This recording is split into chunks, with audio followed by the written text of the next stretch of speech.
I said it was hot garbage and I hated it. And then by the end of the first episode, I was mad. Oh. I actually fell asleep in the second episode. If you fell asleep while Patti LuPone is on screen, we may have to reevaluate a lot of things.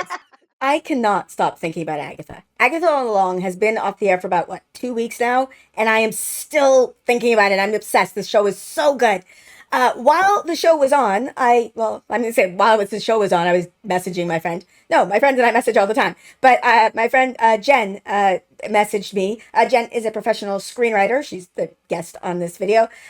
She messaged me and said something like, "Oh, I see you're doing Agatha reactions." And I said, "Yeah, are you watching it?" And she said, "Yeah, it's not working for me." And I asked her why, and she said, "I'm not going to tell you because I don't want to color your opinions while the show is airing and while you're doing reactions." I said, "Okay, cool. I will ask you when the show's done."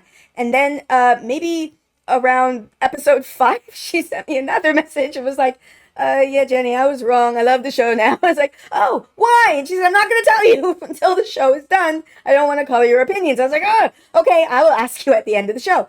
And then when I went to ask her at the end of the show, I went, "Oh, you know what? I'm a content creator. Let's record it and make it content because that's what I do." So that's what this video is. This video is a conversation with my friend, the professional screenwriter, discussing basically all of our thoughts, as many as we could get in this conversation about Agatha All Along. We ended up talking for a really, really long time, not just about Agatha. We talked about like the Wheel of Time adaptation. Like I said, she's a professional screenwriter, so we ended up talking just about television and the state of the industry, the state of streaming today. The whole conversation was really, really interesting to me anyway, obviously, because I was there and I enjoyed the conversation. But if you are interested, it will be up on my Patreon for patrons, so you can check that out. Link to my Patreon in the description below.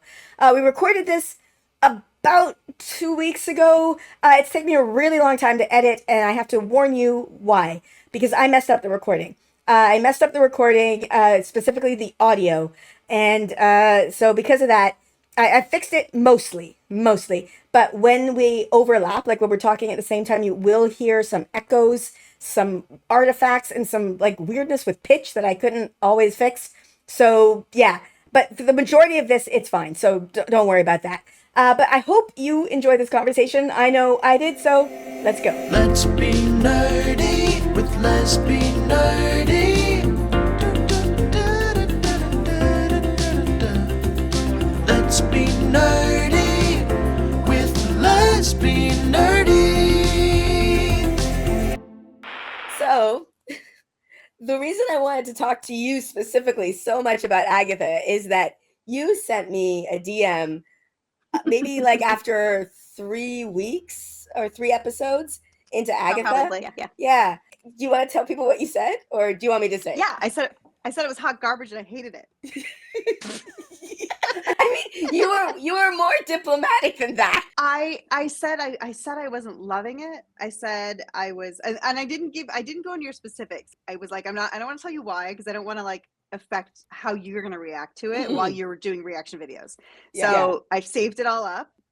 But I, as you know, of course, then I told you, I sent you another DM and said I was wrong. I was very eager to hear your reasons why you didn't like it, but for the same reason I didn't want to hear them until after. So the fact that you changed your mind is fascinating to me, because even if you hadn't changed your mind, I would want to talk to you to find out why you didn't like it. Oh, do we start with it? Yeah, let's start with the negative. What was your... Oh, no, you know what we should actually start with? Hello, Jen. Who are you? Introduce yourself. Hello, Jenny. I am Jen Skelly. I'm a Wheel of Time podcaster. I'm also a screenwriter, a film and television screenwriter, and like that's what I do on the daily. So, you have professional opinions. I just have like, oh, it's cool. That's my opinion. But well, as a professional opinionator, I would say that anybody's opinion, it doesn't matter what professionals think when they're watching these, because we're trying to get the audience, of course. So I'm always like, your opinion is not only as valid, but in some ways more valid than mine, because we're always trying to capture that lightning in a bottle, and like, what is the water cooler show, and like, what's the Game of Thrones about? How do you capture that thing, and what gets people talking? And yeah, I was really excited about Agatha coming out, and I was, and just so you know, I was in right off the bat from the beginning. Okay. And then by the end of the first episode, I was mad.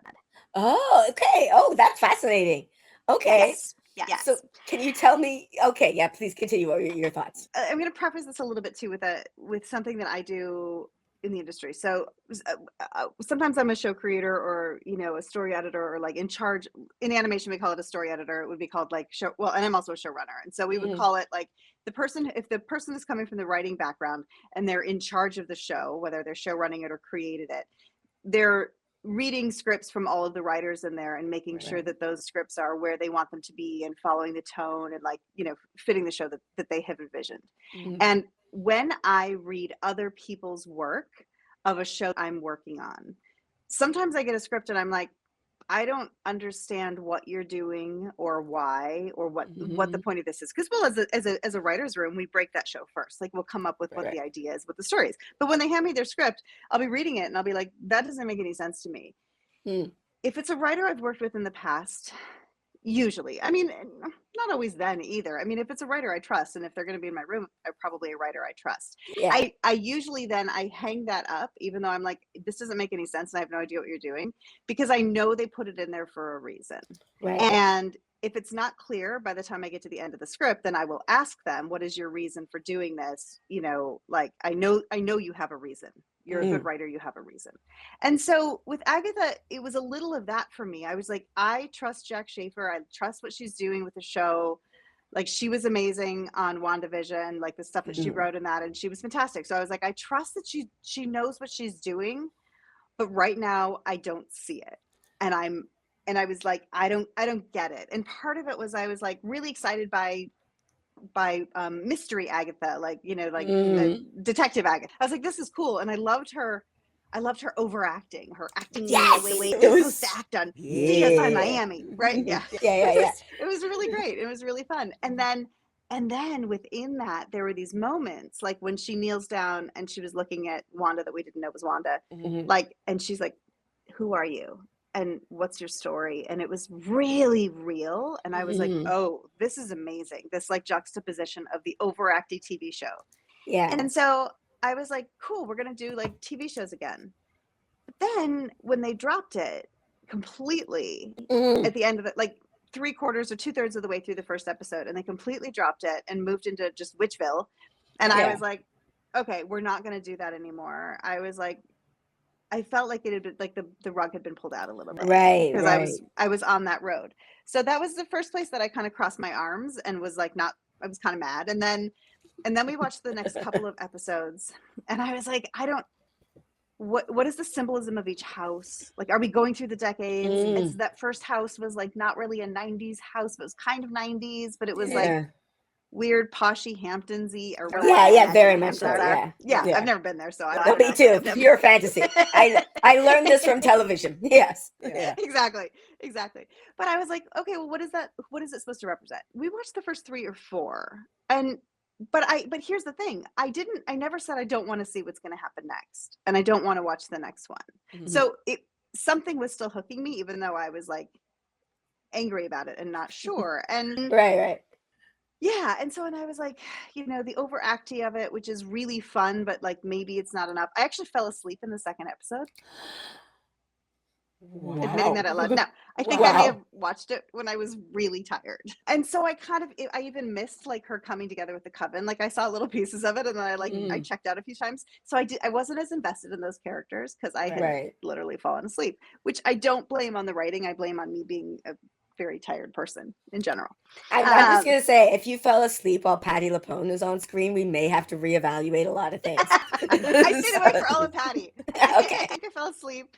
I fell asleep when she went to get oh my god, I can't think of her real name, of Sharon, Mrs. Hart, but I can't think of the actress name. Yeah, I don't. Deborah Jo Rupp.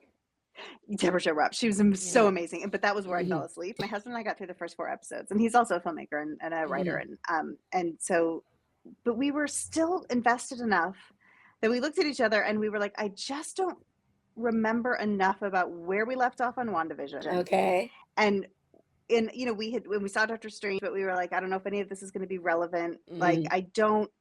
So we went back and watched WandaVision. Yeah. And then we were like, oh my God, Right. Deborah Jo Rupp was in WandaVision. And so's everybody else in that first Yeah. episode who were like, oh. And so then we kind of started to like, all right, now this is making sense. And then we watched Doctor Strange, which was relevant just for the Wanda of it. Yeah, it yeah, wasn't yeah. like, you know, that Agatha, it was really Agatha adjacent. Then we were completely excited to get back in. So we started over. Rather than picking up at episode 5, we went back to the beginning because now we wanted to see how all those pieces came in. Right. Okay, so that's sort of where I started in my like negative space of like, but I was like, I also see that they are making choices for a reason. Where with another show, if I was like, I don't get it or I don't like it, so a lot of times I'm like, you're just throwing stuff in to throw it in. You're not making choices. And this was really clear to me that these were like very specific and very definite choices. Yeah. So yeah, so then I was like,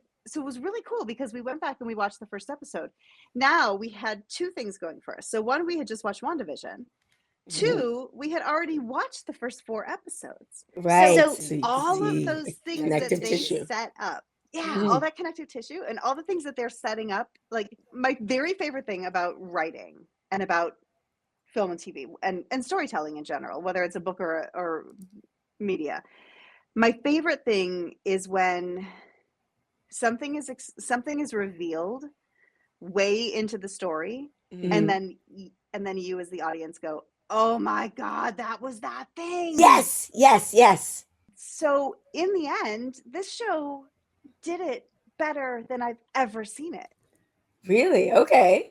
I mean, I lost my shit. So you know, when we went back and watched the first 4, and having had just seen the first 4 like a month ago, and then did our whole WandaVision and Doctor Strange, now it was really cool because in that first episode, I was like, wait a minute, in the 3rd episode, I know they're going to meet this person or do this thing or something's going to happen. Even in the first episode, like Sharon says something about, ever since my husband died, I've been gardening or whatever. And I was like, oh, her husband is the I Love Lucy husband from the first episode of WandaVision. Yeah. But I knew she was going to die.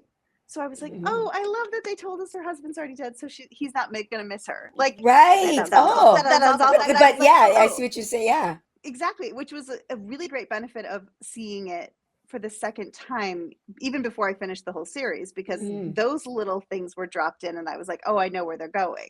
Yeah. So now I'm obsessed with it. I mean, I love that. I absolutely love that. I have to say, I was also a bit disappointed after the first episode that they were not doing the show like different genre thing, because I planted my flag like after that first episode. Oh, this is I watched it. Yes, because I mean, Catherine Hahn is just like she threw herself into that. It was hilarious and awesome and amazing. So I was disappointed, but the show made me forget that I was disappointed. Like almost immediately. I was just like, oh, but now I care about this. I care about this now. Yeah.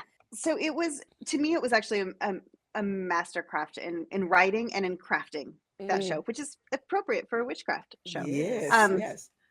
I felt like she was actually like following spells and like putting things together. And to me, the skill that took, that's how I also work. Like I have to know exactly where something's going to go, right. because I want to lay something in back here. And I like to know that. And I heard it. This is funny. This is ridiculous that I don't know this term, but I'd never heard this before. I heard this show called, I think it was a puzzle box show. Okay. Like, I don't remember where I heard that phrase. I think I saw it online, like, or, you know, on Twitter or something, but like a puzzle box show was the way it was described. And I was like, oh, because like a puzzle box, you pull this out and you realize it's connected to this and there's something else under that. And everything is a reveal. Yes. Even so many. Yeah. Even to the when Agatha is walking in the episode with Nikki, when the episode that's back in time. Yeah. And she was walking with Nikki and she says, I can't make food for you. I can't protect you. I can't, my thumb went up. Yes, can't protect you. I can't divine when she's coming back. I can't heal you. And it was all of the things that she needed the other witches in the coven for, the protection witch, the green witch. Yes. And I did not come up with that myself. I did. Someone put that online and I was like, oh my God. Yeah. Yeah. Wow. See, there's layers to this that I have not picked up on. Yeah. that blew my mind. The whole like, oh, she wrote the song. This whole thing Mhm. was just it's a con. Like it's been a Yeah. con the entire time. And I haven't gone back and rewatched it since the final episode. I was Mhm. doing that in between all of the episodes, going back and rewatching because fully obsessed, Yeah. wanting to pick out as many things as possible. It is so well told, and there's so much. I love, like, one of my, just favorite random things is that, like, that idea of cultural transmission, of how a song Mhm. was created for some reason and became something else. And, Yeah. we even saw, like, when they were walking down the road together, they were singing Down the Winding Road. But then when he Yeah. was standing in the non-church place, Yeah. like, singing, it was, Singing the Witch's Road. Witch's Road. Yeah. Yeah. So Yeah. I loved seeing the evolution of the song and how it changed, and then yes, the reveal that the whole thing had been fake, and then also, okay, so Catherine Hahn, Catherine Hahn, just Goddess, like period. goddess. Yeah. She's so amazing, and Mhm. so the that was the other thing I was, like, a little bit frustrated about at the beginning, because I was like, okay, yes, you're having her overact in the TV show. That makes sense, because she's playing, like, a cop. She's playing the tough cop. Yeah. Then we see the moments of her being her. But then when she went back into full witch, there were still moments when she was clearly overacting. And I know it was Catherine Hahn making a choice to overact, but I was like, why are we choosing that? Why is that? Are we just going for the style of the show? But later, when we find out she's been conning the witches, I was like, oh my God, she's overacting, because she was like, I need a coven. And then, like, the whole, like, you guys are terrible and bad, so they don't blast her with their magic. Yeah. That was like, it was a choice that she was making, that until like there was a scene in, I think, the second to last episode, where she's alone in, I guess, Billy's test, and she suddenly becomes smaller. Like her acting becomes smaller. It's like, and I at that, like, this is before we knew it was the con, but I was like, this is the real her. The way I had been interpreting her overacting was her acting the part of the villain, because that's what everybody called her. But then, of course, the last episode, oh no, she totally was a villain. I love that they didn't write a story for Agatha that was like, she was just so wronged, and she was only killing bad witches, or she was doing the good of something. I was like, nah, she was just killing witches. Like, she's just killing witches. Yeah. I do actually think there's a motivation to it. I got a conversation in the comments with, do you remember Max from WalkCon? He had the amazing Ishii cosplay. Anyway. Yes. But he left a comment, because I think, like, this is one of the reasons I actually wanted to do this video, because in between the episodes, I had like a week to think about it. My thoughts on the final episode were immediately after watching it, right? So I didn't have a week to process the show, to think about it. My guess is that the witches she was killing while Nikki was alive were like payment. Like, don't kill Nikki. Here are witches. Here, don't kill Nikki. Here are witches. Here are witches. Yeah. And then because the whole, like, you give me bodies. I get what I want, and you get bodies. Yes, exactly. And then the night that she doesn't kill witches is the night Nikki dies, right? Yeah. So the way he worded it in the because that was my thought after a couple of days, and the way Max worded it in the comments, it was like a distraction for death. And then I was like, yes. And then, like, immediately she's singing the witch's song over his grave, and a witch shows up. And now it's not a distraction for death. She's killing witches as a distraction for herself. Yes. Because she's so sad about her son's, like, and so it just becomes this thing of, this is what I do now because I'm so sad. And it's still horrible. Like, you murder people because you're sad. You're still a murderer, right? So she's still a villain. She's still a villain. But it's fascinating. Oh, it was so good. It was so good. It was really, I'm glad she's still a villain. I'm glad she is not a good person. I don't know if I would say not a good person, but she's not a good person. The whole stuff, like, again, like you said, when she started to get smaller, when she was in the teens test, but then the whole episode with Nikki was just Nikki, like she her was being her. Yes, there wasn't like It was so so beautiful. I found, like, this is just, a little glimpse into me, women who have presence, like the way she was so big with her gestures, I found so sexy. And then, like, when she was maternal, I was like, oh, that's just her. Like, she again was smaller when she was with Nikki. Like, her gestures were smaller. Her enunciation was smaller. Everything was smaller. Maybe I'm misinterpreting this, but I feel like they left it unanswered of how she got pregnant. Like, Yeah, they fully did. Yeah. Yeah, she's like, I didn't conjure anything and I didn't do anything, so it wasn't magic, because the Darkhold allows a witch. The Scarlet Witch can create life from nothing. Mm-hmm.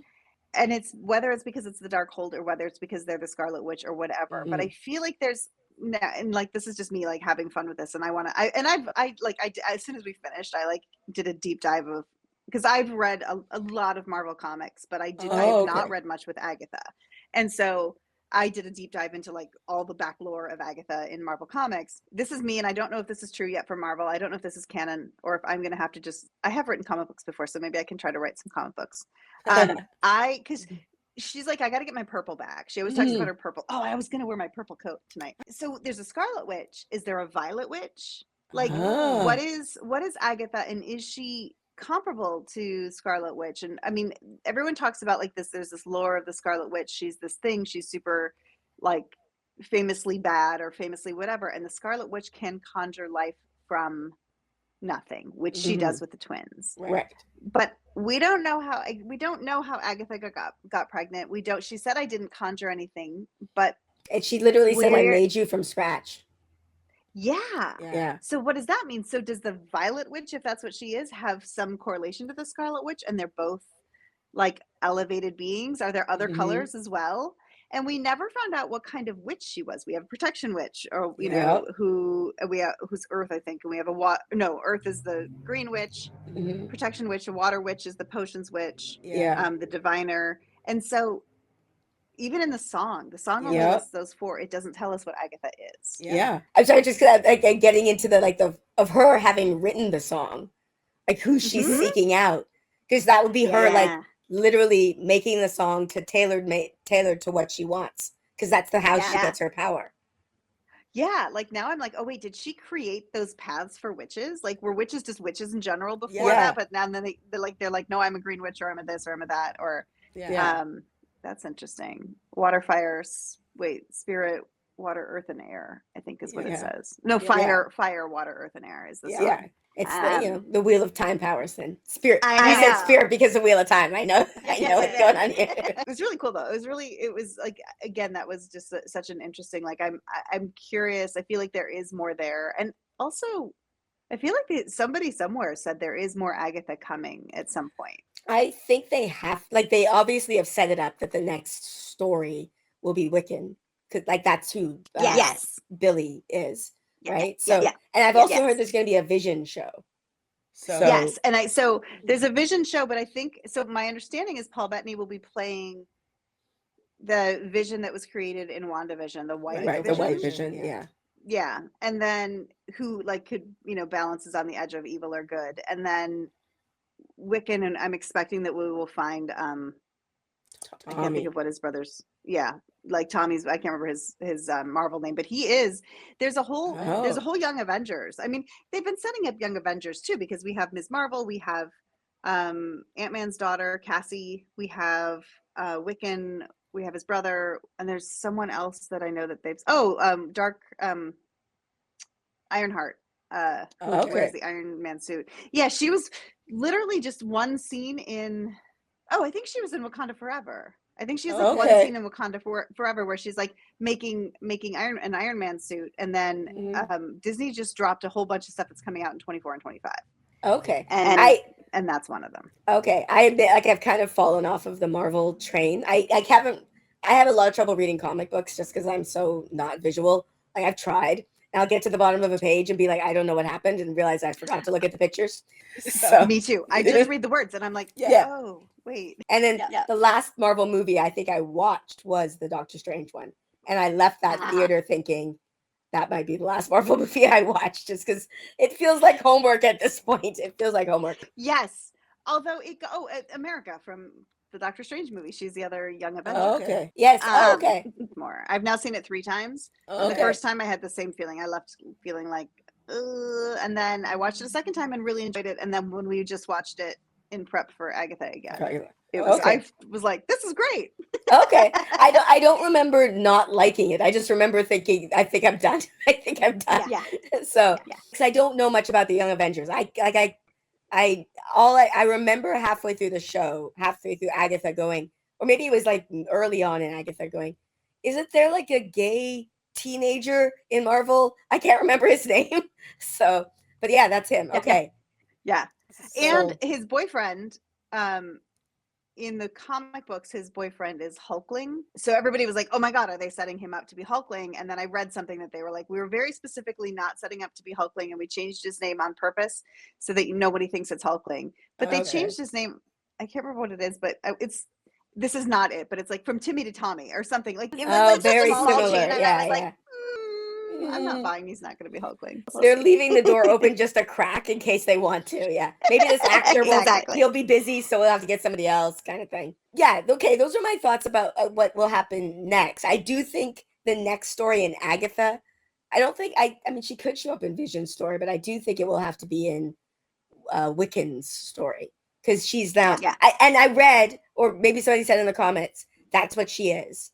She was she's his mentor. Mentor, right, to him. So that makes sense. And it's kind of the Yeah. idea of having like a chaotic, I was going to say chaotic neutral, but she literally is a serial killer. Chaotic evil mentor is fascinating. Yes. But she's also, I loved her as a ghost. I loved her coming in as a ghost. Again, her, like, that's the thing is like her vulnerability is, again, Catherine Hahn's portrayal of her vulnerability was so beautiful. But even that moment of vulnerability of like, I am going to remain a ghost because I don't actually want to, I don't want to see Nikki. And not because she hurt him. She did everything right until he decided he didn't want to kill those witches that night, which might have been the tipping point, and she honored that. So I don't know, there's a lot, there's just still I still want to see her, I want to see her journey continue because it sounds like it is. Do you have any other thoughts about like just in general, like favorite moments or favorite, like, as you know, as a writer who likes to see the connecting things, like what were things that jumped out at you? The payoff of Patti LuPone's visions that she's been having the whole time, and those back and forth jumping through time. That episode was art. That episode was just pure art. It was so great, and it was really, that was it was so satisfying. It was so satisfying because when she did the very first thing in the room and she was like blah blah blah blah, blah when they were recruiting her, I was like, she's just supposed to be a daffy crazy lady, fine. And then when she said some specific things along the way, I was still like, oh, she's just having weird visions of something else. Then when at one point when she said save Agatha, but it was actually don't save Agatha. But we didn't even know, like, that was masterfully done. And it was again, like, this is where I was like, as a writer, I was like, I think you're trying to do something, but I don't know what it is. Right. But I kind of believe in you, but I don't know you well enough to like know that you did it on purpose. And then later to realize like all of those little things that they were setting up and putting in from the very beginning were just so beautifully like pushed together at the end. It was great. That was probably my favorite. That might have been my favorite episode. Your favorite, yeah. That one was pretty freaking good. Like I left that episode thinking that was just perfect. That was a perfect hour of television. Did you have a favorite moment? My favorite moment, I don't know. My favorite reveal was that it was Billy, like that it was him having done it. Which I know that's the big reveal of the show, so that feels like a cheap answer, but it was so. It makes me want to go back and watch Agatha the entire day because she knew, like. The idea, like she didn't make the road, like she knows the road is fake. So I want to like go back and see her face, like as she's like knowing, like she knew, she must have known from that moment. She said, "You have a tell, and it's very inconvenient for you." Like his tell is, "Oh, just like your mom, you make worlds out of your brain." I want to go back and see if he's the one who took his shoes off first. Yeah. Like that the rule is you take your shoes off at the road, which might be from the song or something. I mean, everyone seemed to know that. But then when we saw his little bronze shoes in his room, and when we saw at the end of the second to last episode, when Billy says, "Was it me all the time? Was it me all along?" Yeah. In that moment, the very end credits, every episode had gone to the road when Agatha All Along comes up on the screen, and in that one we stayed in his room, which was just like so delicious because I was like trying to look at all the pieces and things in the room that were matching. I know one of the things I had clocked by, I guess maybe episode 5, is he was always the one who picked up the invitation in the Hamptons house. He picked up the record. He was always the one to start the test every single time. Which was like, oh, that was something I clocked. And I had thought it was because I was wrong, but I think I thought it was because he is basically auditioning to become part of the coven. Like that is what Right. I thought we were aiming for. He'll by the end he will be part of the coven, but no, he Yes. just No. yeah. It was him. I also here was a moment that I thought again there were just some really powerful lines. So the moment when he asks her and he was like when she comes back as a ghost, I guess. Yeah. And he asks her, was it me? Did I do all of it? And she said yes. And he said, wait, if I created the road, does that mean that I killed those women? Yeah. And I loved her response of like, well, you can look at it as you saved one because I was about to kill them all. Yeah. Yeah. You know, I was gonna anyway, and they wouldn't have survived. Yeah. So. Yeah, I didn't even actually think of that. Like when she said that, like if you watch my reaction, I was like, I don't understand the math. It doesn't make any sense. And then she has to explain. I was like, okay, thank you. I didn't get that. Yes, I know, me too. I was like, I couldn't figure it out. And I did love that. I thought it was a heartbreaking moment when Alice got her groove back, but she was like, wait, I can't be dead. I just did what I needed to do, but now I'm better. What do you mean? It's over at this point. And Rio saying, yeah, that's just it. Yes, your time is up, but you did what you were supposed to do. You died protecting somebody. Yeah. Really good, like hard choices. Like, you know, in a perfect world, all of them would have survived or, you know, that is incredible because I kept waiting for them to come back. Like that is an incredibly, brave choice, especially of all of them. They killed Kitty, Sharon Davis, the like they killed the person who just accidentally ended up on the road. Like that's a big choice. Yeah. I was like, what was she gonna do? They were all trying. Maybe she would have survived because she wouldn't have had any magic, or did she have a little bit of? I think she had a little bit of magic. Well, okay, that's all along. Ha ha ha! I guess all along. I kept like thinking, oh, she'll come back. She must have had magic because they opened the road. Like she must have been actually, but the road isn't real. So no. Yes, exactly. That's really true. That's really true. Yeah. Oh, and the black heart, being because that was on second watch. I was like, oh, it was supposed to be Rio. Yeah, but she didn't want her. Yeah. The black heart. Okay, the black heart was Billy. Did you catch this? No. At one point, his boyfriend sends him a message, says, "You're my heart," and it's a black heart emoji. Oh my God, you're right. Yeah, it's a black heart emoji. And the reason it's a black heart is because Lillian couldn't write his name because she had put the sigil on him. Right. Yeah. Right. Oh my God, that's great. Yeah. Did not catch that. I didn't catch it either. Somebody said it in the comments. But because up until that point, I was assuming it was Rio. That whole "my heart is black and it beats for you." I thought that's what it was. But it makes more sense that it's Billy because of the sigil. Like yes, yes, it does. Yeah. Oh, that's great. Yeah. Oh, that's great. Yeah, it's a very unpackable show, and I really can't wait to watch it again because, like I said, it was so enjoyable to rewatch those first four, knowing a little bit, and then.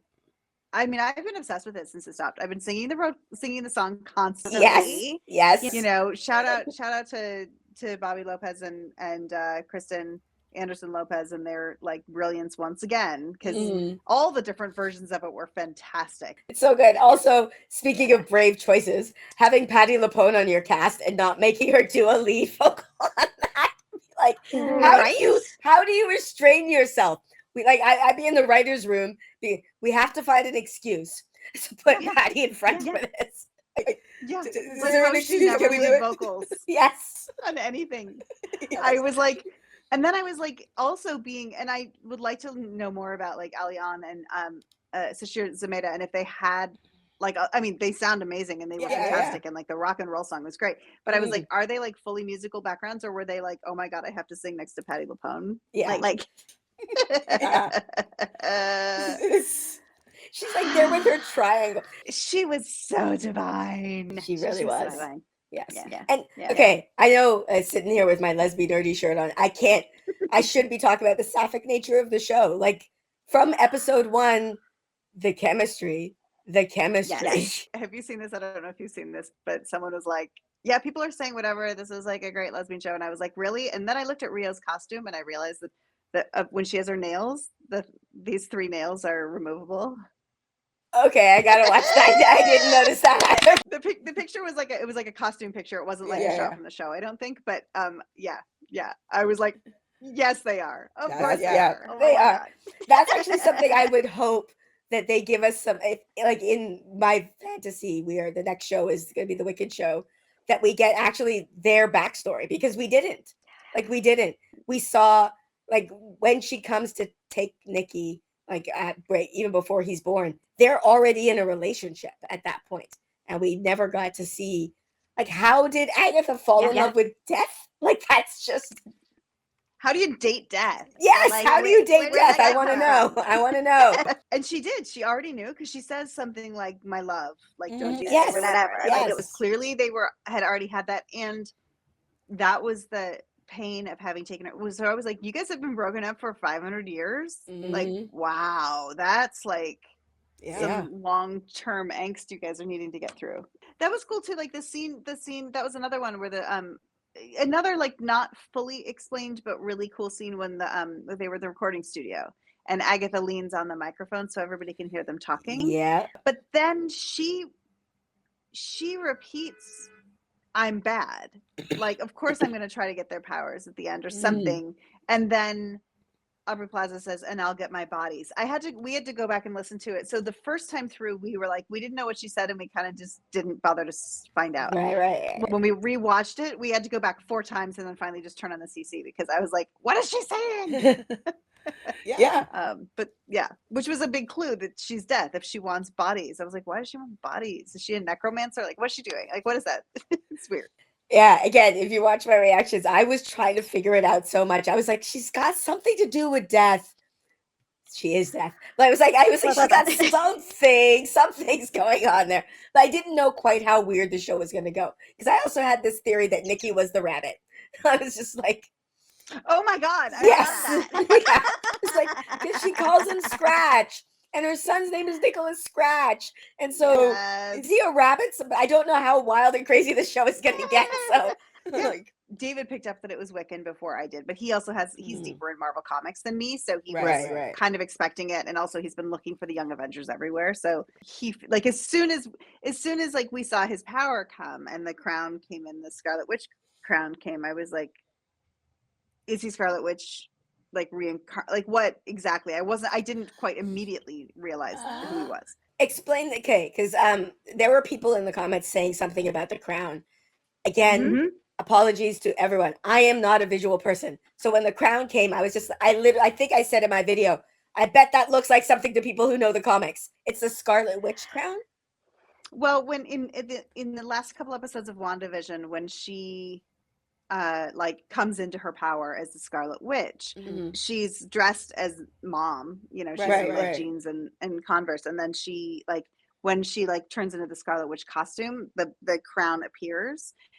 Here's the thing about the crown as well. So I actually had forgotten this. I went as Scarlet Witch for Halloween, like it had to be almost 30 years ago. It was a really long time ago. I was a child, not 30, 25 years ago. Okay. And so, but the crown is similar a little bit to Magneto's because she's Magneto's daughter.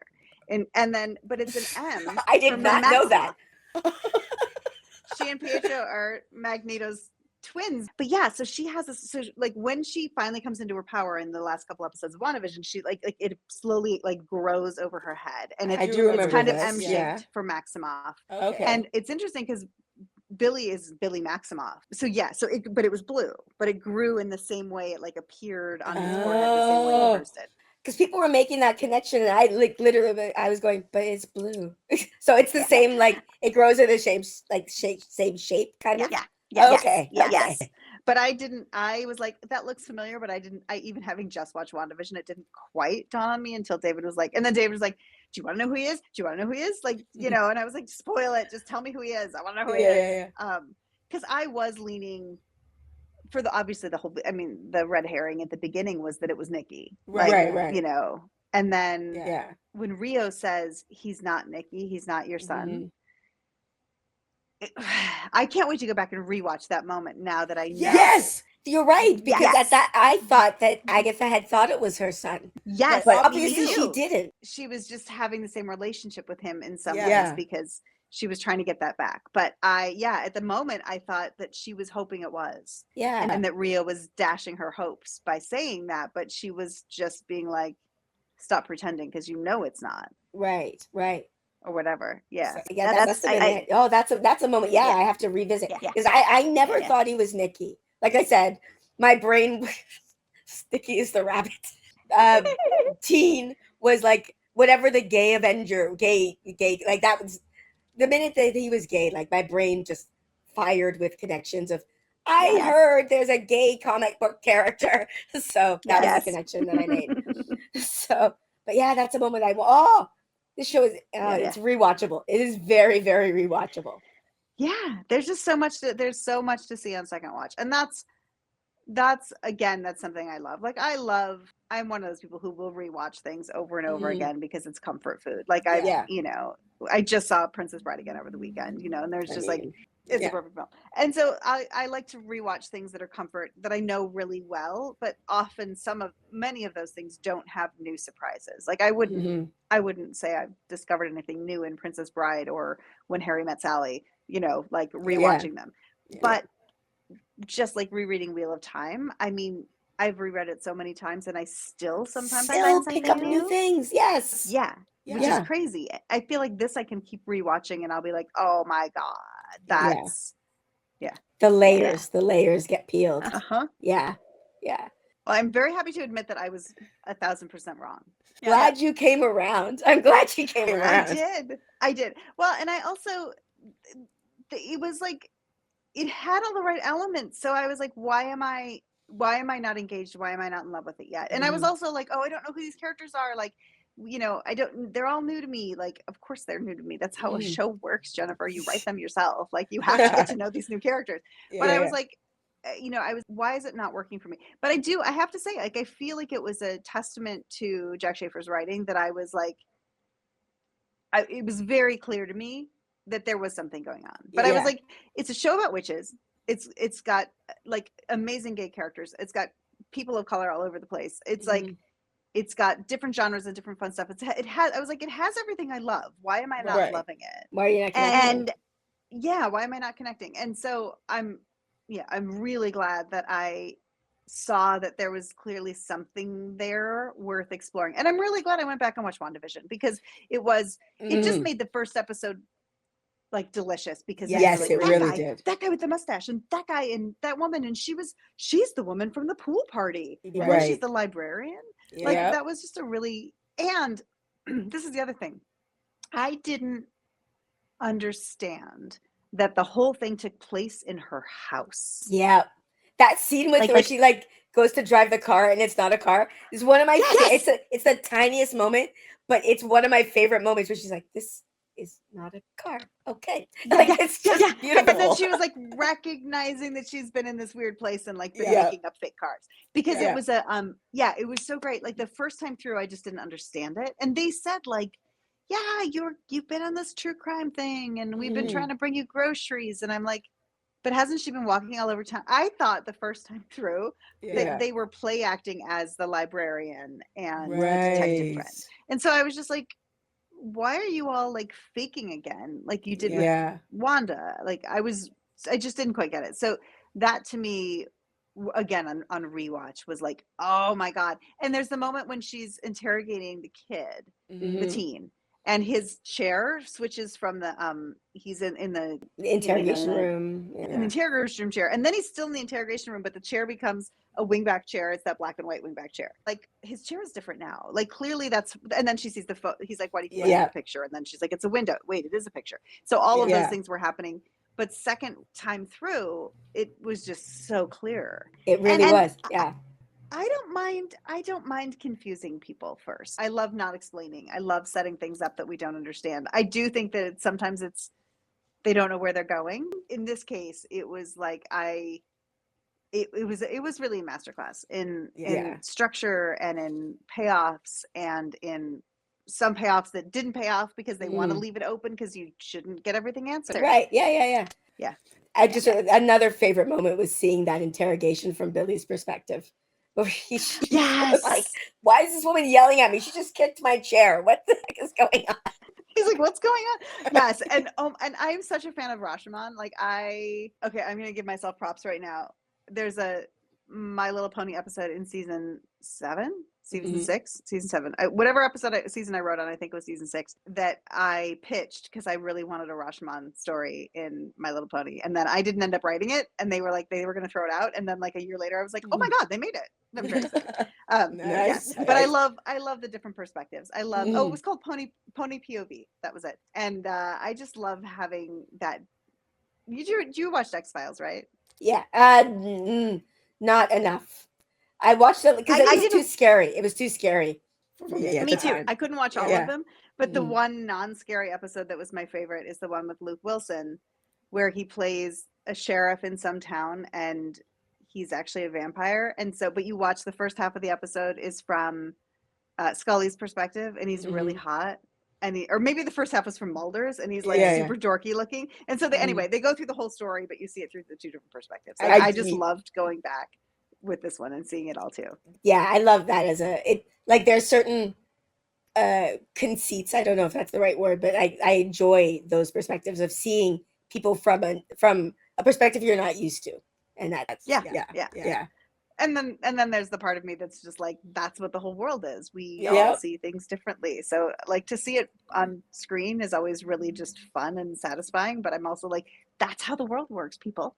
Yeah, literally. I mean, we just had that slammed in our face rather hard. So yes. We did. Do you have any, I guess, final thoughts? I don't know.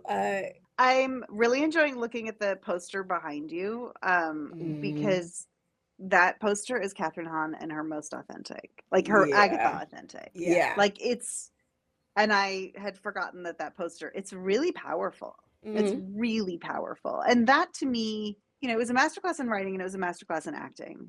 And and it was a masterclass in set design and like really fun. Like, if it's first, okay, and I'm like, this sounds really whatever, full of myself, I think, but I'm one of those people who I rarely get surprised when I'm watching television or film. And like, and it, it's in part because my job is to analyze film and television. Of course, I teach story structure. I'm a writer.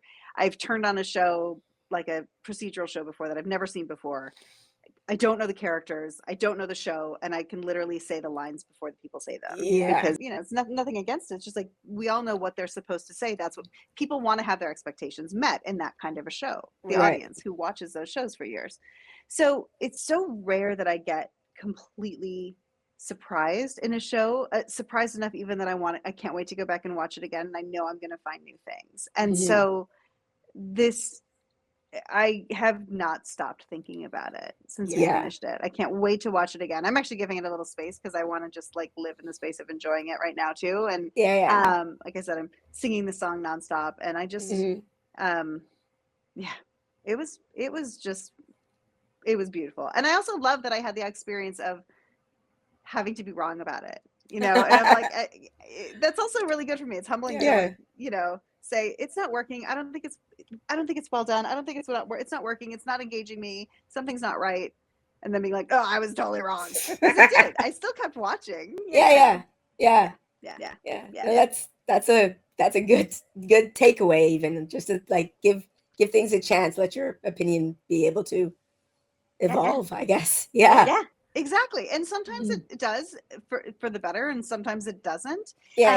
This is a little story. This is a story I love about Jim Henson and Frank Oz when they were young, and they would go to a movie together, and Frank would be like, this is horrible, I'm leaving, and he would walk out, and Jim would always stay because he was like, even if it's terrible, there's probably one thing I can take away from it. Right. And I generally try to be the Jim Henson in that equation more than the Frank Oz. I have walked out of a few movies, but it's pretty rare. So there you have it. This whole conversation, well, not the whole conversation. This is only the Agatha part of the conversation. Like I said, the whole conversation, if you want it, it's up on my Patreon. Again, links to my Patreon in the description below.